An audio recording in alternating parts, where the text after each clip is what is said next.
Trial of Rev Kalak for adultery, Boston, Wednesday, April 1st, 1857. The trial of Rev Isaac Kalak was commenced today before Judge Sanger at Cambridge. Mr. Kalak occupied a seat near his counsel, appearing self-possessed but rather pale and careworn. The indictment was read, charging him with the crime of adultery committed during the 5th of January at the Lechmere Hotel with an unknown woman.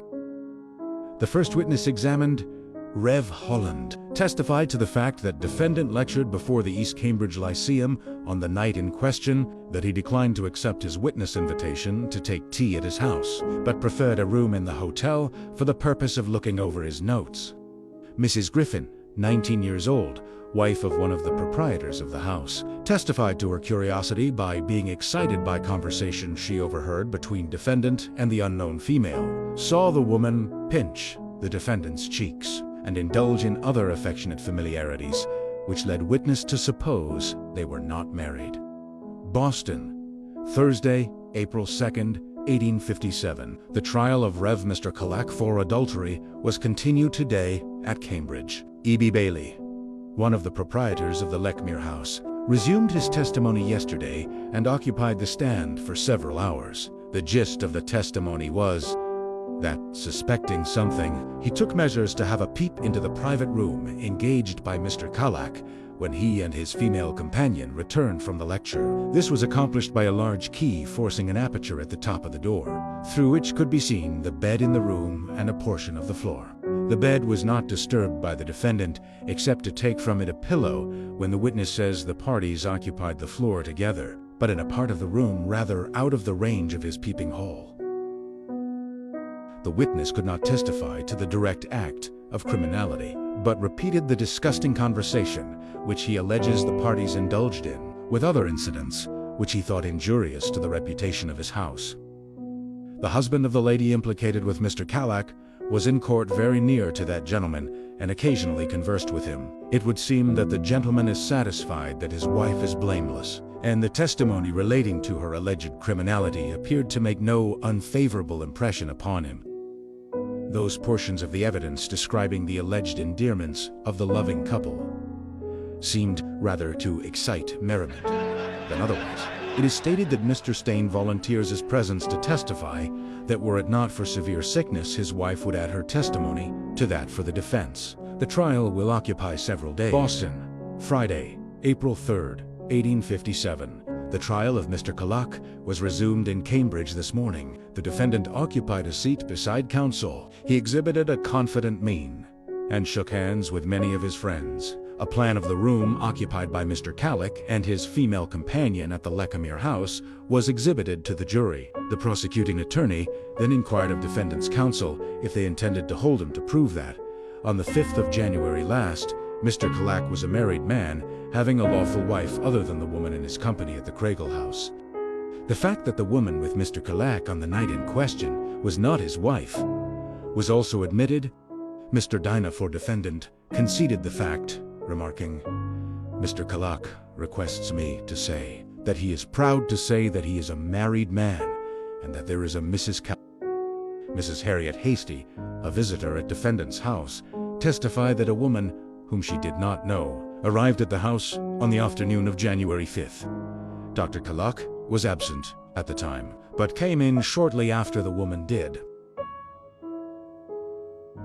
Deacon Merrill of the Old Cambridge Baptist Church detailed statements made by Mr. Bailey, landlord of the hotel, at an interview he had with him on the alleged criminality of Mr. Kalak. The witness acted as umpire at a meeting of the trustees of the Tremont Temple. The interview was an elicited talk. Mr. Bailey required much urging to speak at all in the matter, and the statements he made did not so fully implicate Mr. Kalak as the testimony by Bailey gave on the stand. The court adjourned without finishing with Deacon Merrill. Mrs. Kalak, a very handsome and ladylike person, was in the courtroom a part of the afternoon and occupied a seat near her husband. Boston, Saturday, April 4th. 1857, trial of Rev. Mr. Kalak for adultery. The evidence in the Kalak trial closed today at 1 o'clock, and the court adjourned till Monday, when the matter will be summed up by counsel. The continued testimony developed no material facts. Mr. J.F. Stain, who 9 years ago married Louisa Fly of Camden, Malay, a schoolmate of defendant, testified that his wife was now at home very low with consumption, that she visited Boston in January last and remained from the 2nd to the 10th of that month, and that he did not accompany her. Dr. Higginson, Mr. Stain's family physician, confirmed the illness of Mrs. Stain, which he said was hereditary in the family. Some rebutting testimony and other collateral evidence was then put in, which closed the testimony on both sides. Boston, Saturday, April 11th, 1857. The case of Rev. Mr. At a meeting of the Tremont Temple Baptist Society last evening, the following resolution was adopted. Resolved that we have carefully weighed the testimony, which has been brought forward to sustain the charge alleged against our pastor Rev. Isaac Kalak, and we now declare in the most positive manner our unabated confidence in his integrity as a man and a minister of the gospel, and most earnestly do we now request him to resume the public services of the sanctuary as our pastor and teacher, and we again most cordially pledge him our undivided attachment and unswerving support until the last clouds of his trial have all disappeared. Friday, December 11th, 1857.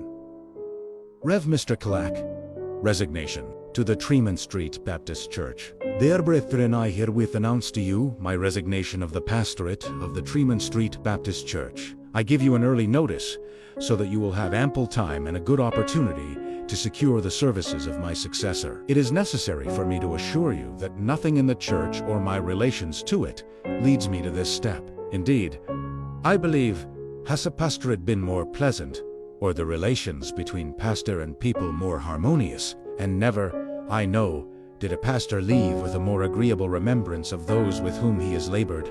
The Reverend was 26 years old. He lived to be 56. His mistress was 2 years older at 28. She lived to be 91. Her husband was 28.